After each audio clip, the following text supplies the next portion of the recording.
temporary use, they felt strongly that it would need to be implemented concurrently with the temporary field construction.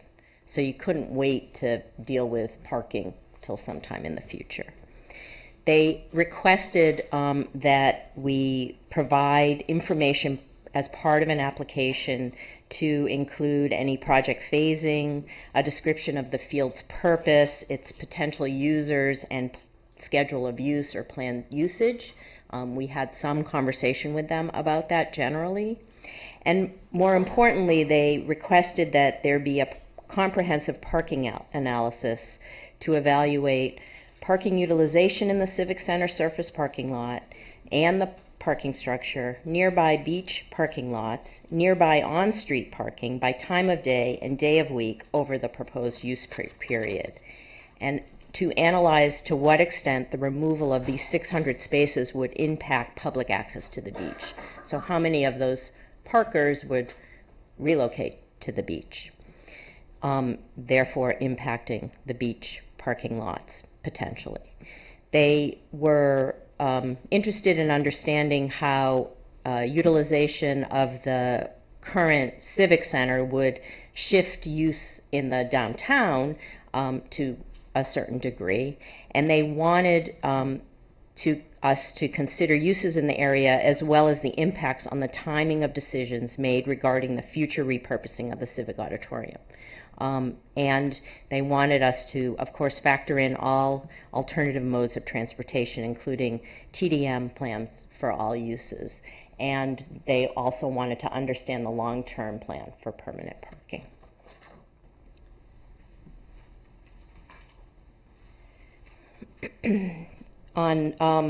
In terms of our conversations with the school district staff, on November 28th of last year, the school board directed its staff to work with us to explore this partnership possibility for a permanent field with parking below it, including they directed their staff to identify whether there were feasible financing options that would enable that project to go forward at the same time as phases 1 and 2 of the Samo High Campus Plan, because as you know, ES bonds were approved in part to be used for Samo High. The city and the district staff have met regularly since that time to develop a set of recommended terms for a partnership, including considerations of the management of the design and construction, should this move forward, field usage needs, the maintenance and operational needs, and financial contributions. We have included discussions with each of our institution's financial advisors and bond counsel, and are having an economic analysis of the project prepared to establish a quantitative baseline for addressing a proposed cost-sharing arrangement, which hasn't been determined yet. While the district's contribution would come from ES bond proceeds, due to insufficient city capital funding to fully fund this project, we are recommending that consideration of a GO bond as early as 2018 be contemplated. This would require approval of by 2/3 of the voters, and it could provide funding for this permanent option along with other park improvement projects, including but not limited to at least the 12-acre expansion of Airport Park and Memorial Park moving forward.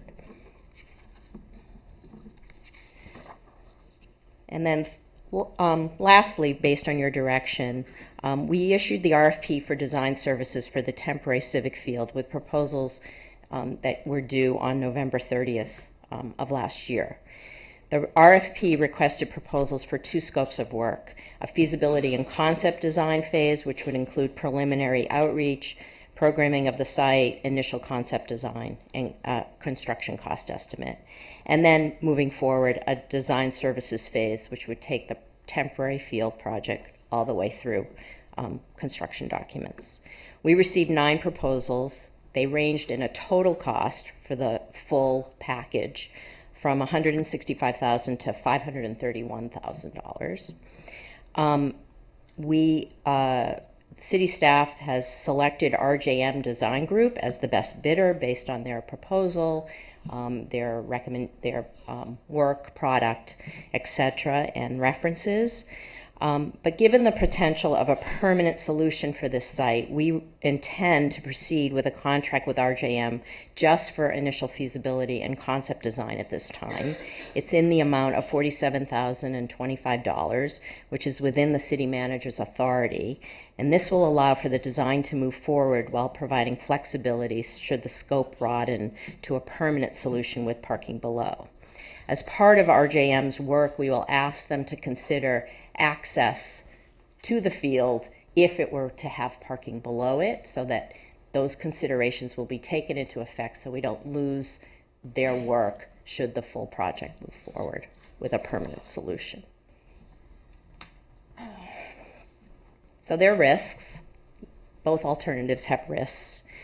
In the case of the temporary field, we would lose approximately 600 spaces in associated revenue for those spaces.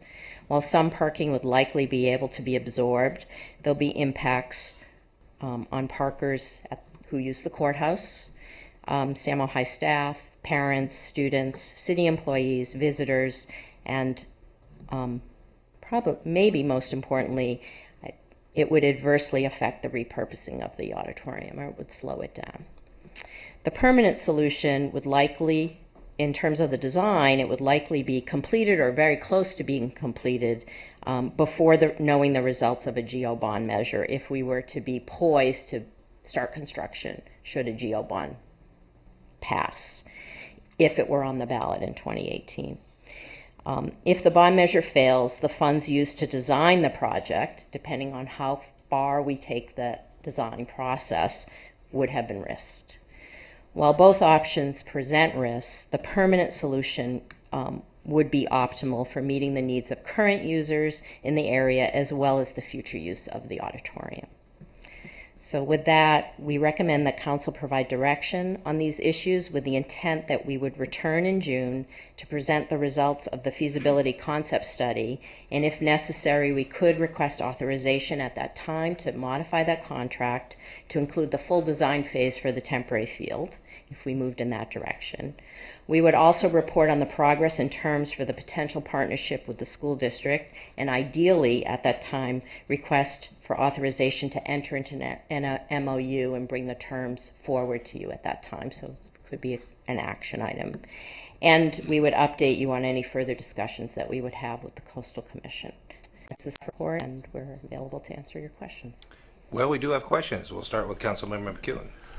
Before I actually ask my question, I want to disclose that I'm very aware that there is a bright line down the road for me, because at the point where we actually begin to negotiate with the school district on financial terms, because I'm employed by the school district, I will at that point recuse myself. But we're not there yet, and my question about the school district right now has to do with timing.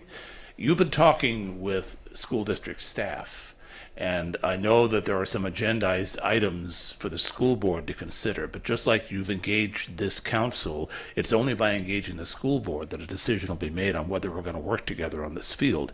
I know the school board has said they want to talk to their PTA councils. They have public input to do just like we do.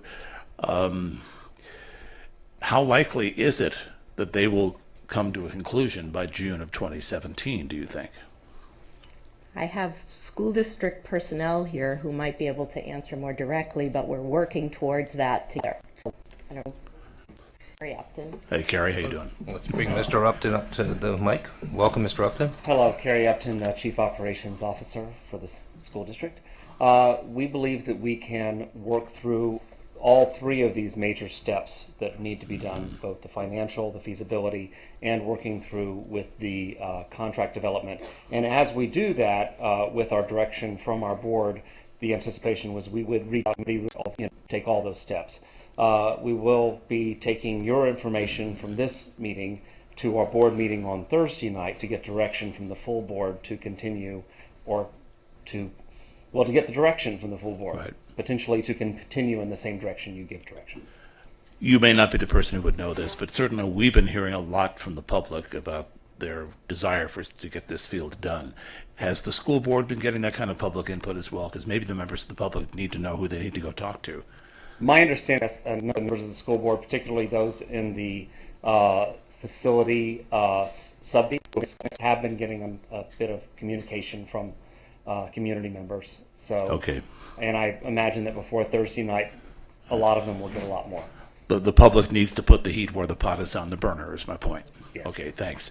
And then my other deadline question had to do with a general obligation bond.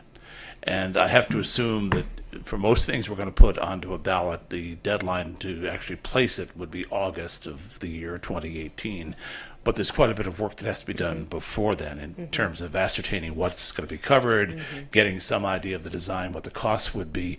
Have we considered, besides the rather small 12-acre airport park that we're looking at now, and Memorial Park, which is long overdue, including in that bond some funding for the larger future airport park that we're hoping will happen after 2028? Because I think if we collect some money for that project, it helps to make sure that it really will move forward. Yes, I think we will be considering all of that. It's how big a bond measure we could actually be successful with. And you're right, we're seeing some to come back to